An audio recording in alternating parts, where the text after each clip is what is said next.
的基顶拄到年度大漏水，结果轮渡站4块位啊，早起一透早就海水倒灌，路面拢淹水淹到脚目。附近一个菜市啊，民众买菜拢爱撩水。另外，屏东东港的东镇里嘛，因为海水倒激，这个海水为大排为水沟冒出来，规个庄头做大水。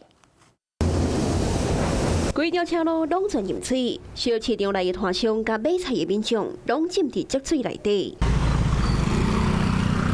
虽然积水敢若淹到脚目遮悬，不过也是造成大家无方便，也影响到市场的生意。淹水的时候会很麻烦啊，好，不能进来啊，没有雨鞋啊。是讲明明都无落雨，是安怎会积水？行来到海边啊，一旦看到海边啊的水位真悬。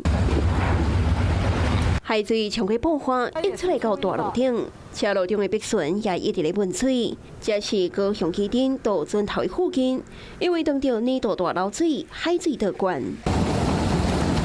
市府早就有阴影，启动大型的抽水机，不过加伫8楼的时阵，未做大水尔。抽水海水就填起来，你怎么推到？那高雄基顶来看屏东东港镇的东镇里。 规条车路也拢全水，好经过车到一个喷甲满世界。有人烦恼车的过路，来到这拢倒倒驶。东镇里因为离东港第一大排真近，便啊撞着8楼，规个里都拢淹甲海流流。无论是大条路也是街仔路，拢做大水，唯一个拢要淹一到徛起，积水也差不多淹到一个大人的脚目遮悬。里长早起撩水出外巡视，看到安尼状况也真无奈。那我到。